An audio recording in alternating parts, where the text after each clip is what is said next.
मिर्जापुर गांव में श्याम नाम का एक किसान रहता था। उसके दो बेटे थे, रवि और किशन। दोनों अपने परिवार से बहुत प्यार करते थे, लेकिन थोड़े आलसी और अपनी मन मर्जी के मालिक थे। दोनों अपनी माँ के लाडले थे। एक दिन रवि किशन, कहाँ हो तुम दोनों? रवि किशन, अरे कहाँ हो तुम दोनों? अरे भाग्यवान, तुम ही बता दो कहाँ है दोनों? वो घड़ी देखो और बताओ कितना बज रहा है। 11 बज रहे हैं। हाँ, तो अभी मेरे दोनों बच्चे सो रहे हैं। अभी 1 घंटे बाद उठेंगे। तुम खुद तो उठती नहीं जल्दी, और ऊपर से उन दोनों को भी वही सिखा रखा है। लेकिन मैं ऐसा नहीं होने दूंगा। अभी देखो मैं इनको कैसे उठाता हूँ। आज इनको नहीं छोड़ूंगा मैं। हाँ,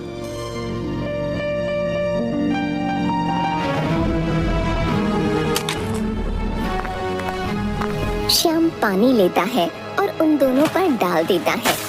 पानी पड़ते ही दोनों चिल्लाने लगते हैं। बारिश बारिश आ गई, भागो! बारिश नहीं है नालायकों। किशन, माँ से कहो भिखारी को रोटी दे दे।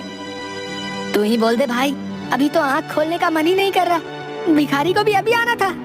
नालायकों, भिखारी नहीं है, तुम्हारा बाप हूँ मैं।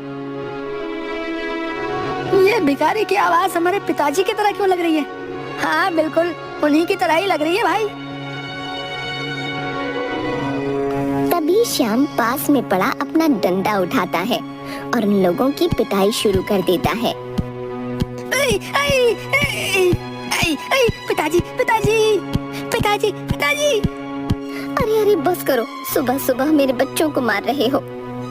तुम्हारे ही लाड़ प्यार ने इन्हें बिगाड़ रखा है। ना घर का काम करते हैं ना बाहर का काम, बस पूरे दिन खाना और सोना है। पिताजी, हम खेतों का काम करने के लिए नहीं बने, हम तो महामंत्री और मंत्री बनने के लिए पैदा हुए हैं पिताजी। हाँ पिताजी, हमसे ये खेत वेत का काम नहीं होता। हाँ, अब तुम मेरे बच्चों को कुछ नहीं बोलोगे। ठीक है, मैं तुम लोगों से 1 महीने तक कुछ नहीं बोलूंगा, लेकिन अगर 1 महीने बाद भी तुम मंत्री और महामंत्री नहीं बनाए तो तुम दोनों को खेतों में मेरे साथ काम करना पड़ेगा। ठीक है पिताजी।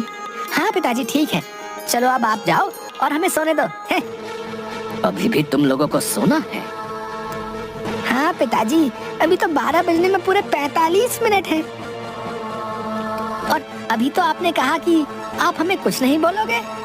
हाँ हाँ, चलो जाओ जाओ, सोने दो मेरे बच्चों को। श्याम वहाँ से चला जाता है और वे दोनों दोबारा सो जाते हैं। थोड़ी देर बाद दोनों उठते हैं। उठ गए नवाब साहब? जाओ खाना खिलाओ अपने इन लाडलों को। सब खाना खाने बैठ जाते हैं। खाना खाने के बाद श्याम खेतों पर चला जाता है और किशन रवि दोनों जंगल की तरफ घूमने के लिए बाहर चले जाते हैं और एक जगह पर बैठ जाते हैं। किशन, हमने पिताजी से कह तो दिया कि हम महामंत्री और मंत्री बनेंगे, लेकिन कैसे? अरे रवि, तू इतना परेशान क्यों हो रहा है? कोई ना कोई तरकीब तो निकालेंगे ही। वे दोनों यही सोचते रहते कि क्या करें। थोड़ी देर बाद महामंत्री और मंत्री बनने के लिए हमें सबसे पहले महल के अंदर पहुंचना होगा और महाराज को अपने बारे में बताना होगा। तो देर किस बात की है, चलते हैं। दोनों राजा के महल में जाते हैं। कौन हो तुम दोनों? महाराज, हम इसी गांव में रहते हैं। महाराज, हम दोनों को काम चाहिए। ठीक है, हम तुम दोनों को माली का काम देते हैं। ठीक है महाराज, ठीक है। दोनों महल में माली का काम करने लगते हैं और धीरे धीरे राजा के मन में अपनी जगह बना लेते हैं। एक दिन रानी भागती भागती दरबार में आती है। महाराज, महाराज! क्या हुआ महारानी? आप ऐसे भागते हुए क्यों आ रही हैं? क्या हुआ आपको? आप रो क्यों रही हैं? महाराज, हमारा सबसे प्रिय हार चोरी हो गया, जो हमारी माँ ने हमें दिया था। उनकी वही आखिरी निशानी थी हमारे पास। हमें वो हार चाहिए। आप परेशान मत हो महारानी, हम वो हार आपको जरूर ला कर देंगे। महाराज, कुछ करिए आप, हमें वो हार चाहिए। रानी को ऐसे देख राजा बहुत परेशान हो गए, क्योंकि वो रानी को बहुत प्यार करते थे। उन्होंने वो हार खोजने के लिए नगर में घोषणा करवाई। सुनो सुनो सुनो, जो भी महारानी को उनका प्रिय हार ला कर देगा, महाराज उसे मनचाहा इनाम देंगे। सुनो सुनो सुनो। घोषणा को सुनकर सभी लोग रानी का हार खोजने में लग जाते हैं, लेकिन किसी को भी हार नहीं मिलता। कई दिन ऐसे ही गुजर गए और रानी दुखी रहने लगी। रानी की ये हालत देखकर राजा को बहुत बुरा लग रहा था। एक दिन, महाराज महाराज। कहो, क्या कहना है तुम दोनों को? महाराज, हम दोनों भी एक बार महारानी का हार तलाश करना चाहते हैं। नहीं नहीं, अब हमें आस मत दिलाओ, हमें पता है वो हार नहीं मिलेगा। महाराज, हमें एक मौका तो दीजिए। मेरे भाई एक ज्योतिषी हैं और वो इतने दिन से नक्षत्रों की गणना कर रहा था। आज अमावस्या की रात है, वो पूरी रात ध्यान करेगा और विद्या से पता करेगा कि महारानी का हार कहाँ है। अगर ऐसा ही था तो तुमने पहले क्यों नहीं ढूंढा? वो महाराज, हम दोनों चाहते थे कि गांव वालों को भी मौका मिलना चाहिए ना। ठीक है, दिया तुम्हें एक मौका, लेकिन अगर तुम दोनों वो हार नहीं लाए तो तुम दोनों को फांसी की सजा दी जाएगी। महाराज, मेरा भाई इस गांव से दूर पहाड़ी पर अकेला ध्यान करेगा ताकि चांद का प्रभाव कम ना हो, और कल तक आपको वो हार लाकर देंगे। बस आप हमारा वहाँ रुकने का इंतजाम करवा दीजिए। और हाँ महाराज, वहाँ कोई ना आए। ठीक है ठीक है महाराज, मैं उस चोर के बहुत करीब तक पहुँच गया हूँ। हाँ, अच्छा अच्छा, ठीक है। राजा उन दोनों के लिए वहाँ एक तंबू गड़वा देते हैं और वे दोनों वहाँ चले जाते हैं।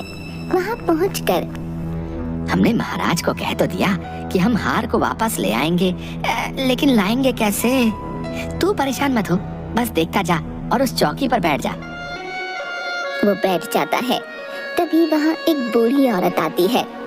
बूढ़ी औरत मन में सोचते हुए, मुझे लगता है ये महाराज के सामने मेरा राज बता ही देंगे। मुझे इनसे माफी मांग लेनी चाहिए। ओम चंद्राय नमः, ओम चंद्राय नमः, ओम चंद्राय नमः। बेटा बेटा, मुझे माफ कर दो। मैं रानी की दासी हूँ। मैंने ही उनका हार चुराया है। तुम ये बात राजा को मत बताना। अगर तुमने बताया तो मुझे महल से निकाल दिया जाएगा। ठीक है, नहीं बताऊंगा, लेकिन आगे से कभी भी ऐसा नहीं होना चाहिए। नहीं होगा। बस इस बार मुझे बचा लो। अच्छा, ठीक है। अब जल्दी से बताओ वो हार कहाँ है? ये रहा वो हार, ये रहा। बुढ़िया अपनी पोटली से वो हार निकालती है और दे देती है। चलो अब यहाँ से जल्दी जाओ। बुढ़िया वहाँ से चली जाती है। बुढ़िया के जाने के बाद किशन बोलता है, अरे रवि, ये सब कैसे हुआ?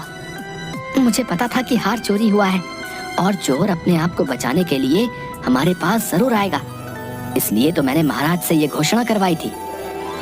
अच्छा, ये तो बहुत अच्छा हुआ, चोर हमारे जाल में फंस गया। चोर नहीं, चोरनी। अगले दिन राजा उस तंबू के पास आता है। रवि किशन, क्या वो हार मिला? ये लीजिए महाराज, महारानी का हार। ये कैसे मिला? कैसे मिला तुम दोनों को? तुम दोनों ने तो सच में कमाल कर दिया। वाह, क्या बात है। हम तुम दोनों से बहुत खुश हैं। बताओ तुम्हें क्या चाहिए? महाराज, मुझे महामंत्री और मेरे भाई को मंत्री बना दीजिए। राजा ने अपने वादे को पूरा किया और उन्हें मंत्री और महामंत्री बना दिया। ये बात जानकर उनके पिता भी बहुत खुश हुए और धीरे धीरे उनके पास अपार धन हो गया। देखा पिताजी, हो गया ना हमारा सपना पूरा। हाँ, हो गया, लेकिन मेरी वजह से। जब मैंने तुम लोगों को पानी फेंक के उठाया था, उसी का नतीजा है ये। हाँ।